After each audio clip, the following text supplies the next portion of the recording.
Assalamualaikum warahmatullahi wabarakatuh dan selamat sore pemirsa. Kami dari Epicentrum Halmahera hadir di hadapan kita semua pada sore ini dan semoga kita senantiasa diberikan kesehatan oleh Allah Subhanahu wa Ta'ala. Pada sore ini kita kehadiran Ketua KPU Kabupaten Halmahera Timur dan mungkin kita akan berbincang. Apa kabar, Pak Ketua? Alhamdulillah, sehat walafiat. Amin, semoga sehat-sehat selalu ya. Siap. Pak Ketua ini agak segar terus, kelihatannya muda terus dan fresh. Artinya memang Halmahera Timur membutuhkan generasi muda yang tampil selalu enjoy dan memiliki energi seperti ini.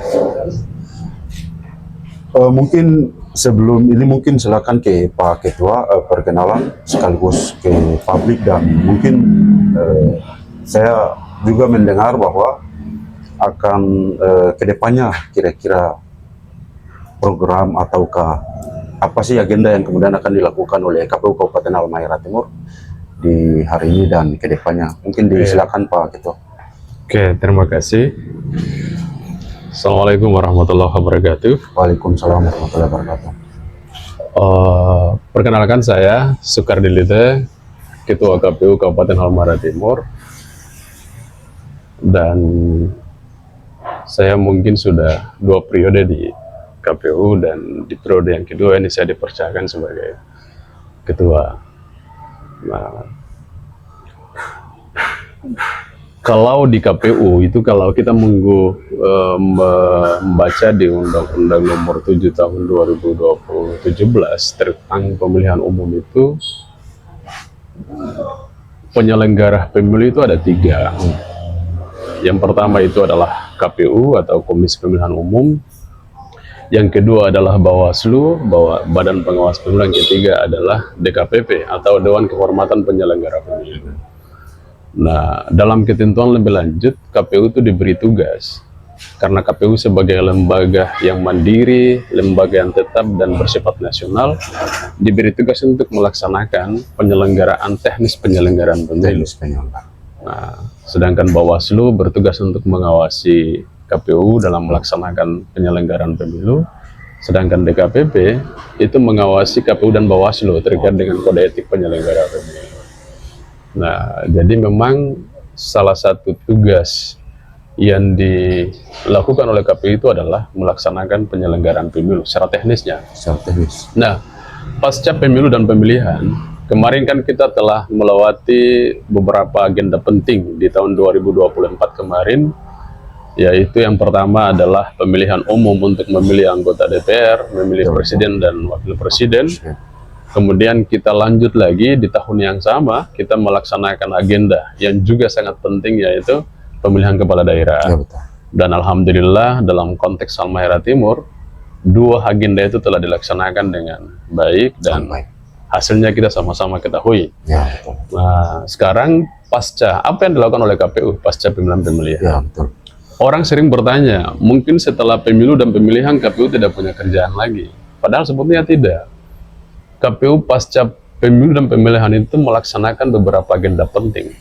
Yang salah satunya adalah melakukan kajian teknis, yang salah satu poinnya atau tema penting itu adalah penataan ulang daerah pemilihan. Penataan ulang dapil ya. Nah, jadi ke depan memang KPU itu akan melaksanakan penataan ulang daerah pemilihan, kemudian melaksanakan sosialisasi kepada pemilih pemula, kepada pemilih disabilitas, kemudian berbagai segmen-segmen pemilih itu akan disasar oleh KPU untuk melakukan sosialisasi.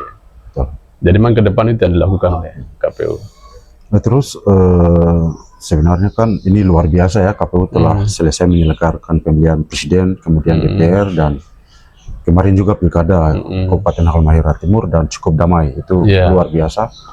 Kemudian ini luar biasanya Komisi Pemilihan Umum Kabupaten Halmahera Timur ini kan kita lihat berarti saya mendengar juga bahwa akan ada simulasi daerah pemilihan antara 3 atau 4, ataukah ada penambahan kursi? Mungkin wacana KPU ke sana mungkin sudah ada atau Oh ya, dalam proses ini. Disilakan Pak Ketua. ya baik. Jadi sebagaimana yang sudah saya sampaikan tadi, salah satu agenda penting yang harus dilakukan oleh KPU adalah melakukan penataan ulang daerah pemilihan. Penataan ulang ya. Kenapa ini penting? Dasarnya pertama di Undang-Undang Nomor 7 Tahun 2017 di pasal 191. Kalau kita baca lebih lanjut terkait dengan syarat-syarat penataan ulang dapil. Ya, betul. Yang kedua itu ada aturan turunan itu di PKPU Nomor 6 Tahun 2022. Kemudian juga ada surat keputusan Mahkamah Konstitusi Nomor 80 Tahun 2022. Nah,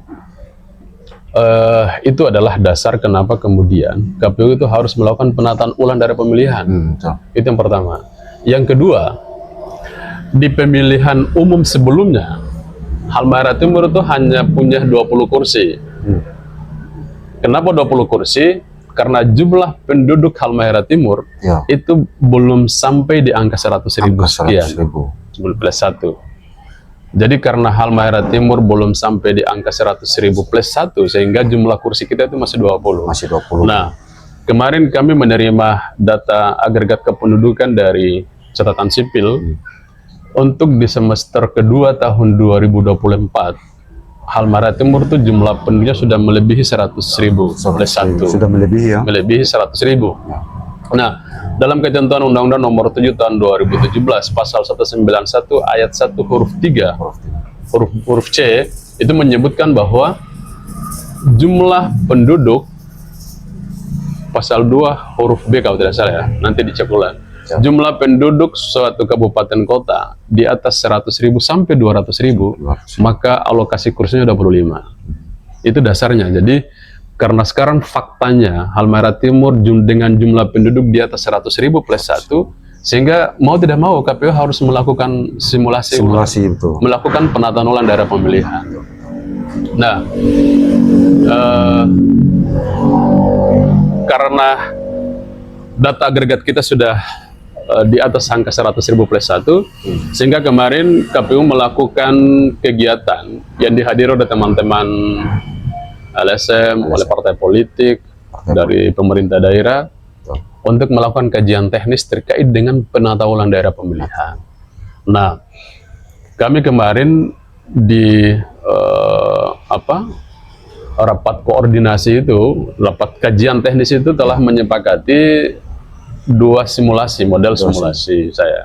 Ada 2 skema yang kami coba tawarkan. Ini lagi penasaran ini apa sebenarnya simulasi ini. Nah, ada 2 skema yang kemarin kami coba simulasikan ya. Yang pertama 3 dapil dan yang kemudian 4 dapil. Nah, dari data penduduk yang kami terima itu, setelah kami jumlahkan 10 kecamatan itu, ternyata di dapil 2 di wilayah Wasile itu dipastikan 13 kursi. Dengan jumlah data agregat yang kami terima di semester kedua tahun 2024. Sedangkan di dapil 1 wilayah Maba itu 12 kursi.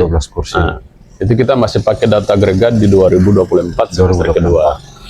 Nah, karena kita sudah berkomitmen bahwa penataan dapil ini menjadi penting, karena itu kita melakukan simulasi. Nah, dalam ketentuan penataan dapil itu atau penataan ulang dapil itu ada prinsip-prinsip yang KPU harus menjadi sandaran. Nah, sehingga di simulasi kita kemarin, yang dapil pertama yang kita simulasikan 3 dapil itu dapil 1 Kecamatan Maba, kemudian Kecamatan Kota Maba, dan Kecamatan Maba Selatan. Itu dapil 1. Dapil 1 ya. Dapil kedua Kecamatan Wasile Selatan, Kecamatan Wasile, dan Wasile Timur. Dapil 3 Wasile Utara, Wasile Tengah, Maba Utara, Maba Tengah. Nah, karena untuk penamaan dapil itu dia harus menggunakan arah jarum jam. Jadi misalnya kan dia ke kiri begini. Jadi kalau dapil 1 itu di ibu kota, maka dia harus jarum jamnya putar. Jadi dapil 2-nya Wasile Selatan, Wasile, dan Wasile Timur. Dapil 3 Maba Utara, Maba Tengah, Wasile Utara, Wasile Tengah. Itu skema yang pertama. Ya, skema yang kedua. Skema kedua kita buat 4 dapil. Pak Dapil ya. Ya, 4 dapil. Lagi penasaran tempat dapilnya juga ini kita ini. 4 dapil. Dapil yang pertama itu tentu tetap dapil yang pertama itu harus berkedudukan di ibu kota. Di ibu kota. Dapil pertama itu Kecamatan Maba, Kecamatan Kota Maba dan Maba Selatan. Dapil kedua, dapil 2. Wasile Selatan, Wasile. Kemudian dapil 3 itu Wasile Timur, Wasile Utara, Wasile Tengah. Dapil 4 itu Maba Utara, Maba Tengah dengan Kecamatan Maba di Uli. Itu skema 4 dapilnya. Skema 4 dapilnya. Nah, itu kalau kami menggunakan data agregat yang di semester kedua, ya betul. maka saya kembali ke dapil yang pertama ya, yang 3 skema itu. Dapil 1 Maba, Kota Maba, Maba Selatan itu dengan jumlah alokasi kursi 8. 8 ya, 8 kursi. Nah, ini kan publik perlu tahu juga kan berapa kursi untuk dapil 1, dapil 2, dan dapil 3. Dapil 2, Wasile Selatan, Wasile dan Wasile Timur itu 10 kursi. 10 kursi ya, dapil 2. Dapil 2. Dapil 3, Wasile Tengah, Wasile Utara, Maba Tengah itu dia di 7 kursi. 7 kursi. Jadi semua jumlahnya 25. Itu kalau skema 3 dapil. Kalau skema 3 dapil dengan menggunakan data agregat semester kedua di 2024. 2024. Nah, kemudian kalau dia skema 4 dapil, skema 4 dapil. Dapil 1 Kota Maba, Maba Selatan itu jumlah alokasi kursi 5. 5 kursi. 5 dapil kursi. 1. Untuk Kota Maba sama Maba Selatan ya. Agak seksi lah ya. Agak seksi lah ya. Kalau pakai bahasa moderator mungkin agak seksi. Yang kedua, Dapil 2 Wasile Selatan, jumlah alokasi kursi 7. 7 ya, 7 kursi. Ya. Dapil 2. Kemudian Dapil 3 Wastim, Wasteng, Wasut itu 6 kursi. 6 kursi. Kemudian Maba Utara, Maba Tengah dan Maba itu 7 kursi, semua 25. Semua 25 kursi. Jadi kalau kita mau melihat 2 skema yang dibuat oleh KPU, bisa jadi ada skema-skema lain lagi yang akan dibuat oleh KPU, tentu akan melihat jumlah agregat kependudukan kita di tahun-tahun mendatang. Nah, saya kira itu DP skema jumlah dapil dan jumlah alokasi kursi, penataan ulangnya begitu. Tentu KPU sangat terbuka. KPU itu terbuka untuk mendapatkan saran, tanggapan, mungkin juga saran, pendapat, tanggapan, dan masukan untuk bisa dijadikan sebagai dasar untuk melakukan penataan ulang. Gitu, baik dari pihak partai politik, dari LSM, dari pemerintah, maupun dari masyarakat secara luas. Secara luas, khususnya di Kabupaten Halmahera Timur. Ya. Ya, oke. Pak Ketua, tadi kemudian kita sudah ikuti penjelasan tadi. Sebenarnya untuk kemudian itu tidak di tempat lain, ada di partai politik. Karena di partai politik itulah kemudian melahirkan calon pemimpin. Di kader untuk menjadi pemimpin, kan? Karena itu tugas partai politik yang paling berat sebetulnya. Nah, kami berharap ke depan partai politik harus lebih selektif untuk menyaring calon-calon anggota DPR yang akan berkontestasi di pemilihan ke depan. Dan terakhir juga kami sangat berterima kasih kepada teman-teman LSM, Epicentrum Halmahera yang luar biasa, mengundang kami KPU untuk menyampaikan ini dan kemudian meminta untuk juga mensosialisasikan agenda-agenda KPU ke depan. Kami berharap ke depan nanti kalau ada agenda-agenda lain terkait dengan soal pemilu, bisa dengan KPU untuk kita sama-sama mensosialisasikan ke masyarakat. Karena ke depan juga kami punya agenda sosialisasi ke pemilih-pemula di SMA. Kami berharap nanti pada saat itu ya kami akan bergandeng tangan dengan teman-teman juga untuk sosialisasi. Bincang kami ngobrol santai dengan Ketua KPUD Kabupaten Halmahera Timur merupakan sebuah lompatan yang cukup luar biasa. Konsep yang disampaikan adalah sebuah pembaharuan dan perubahan cukup signifikan terjadi di perjalanan demokrasi di Kabupaten Halmahera Timur. Dan ini kita siap untuk membantu agar kemudian ini bisa terrealisasi dengan baik dan dapat diimplementasikan di Kabupaten Halmahera Timur. Pada pemirsa agar jangan lupa untuk tetap ikuti Epicentrum Halmahera agar kami memberikan masukan kepada kami untuk tetap memiliki konsep untuk kemudian disampaikan ke publik agar itu bisa diketahui oleh publik Kabupaten Halmahera Timur, Maluku Utara, dan Indonesia pada umumnya. Mungkin kita terakhir Pak Ketua, kita salam Epicentrum dulu mungkin. Bagaimana? Sama-sama salam Epicentrum. Salam Epicentrum. Billahi taufiq wal hidayah. Wassalamualaikum warahmatullahi wabarakatuh dan Hai. selamat sore.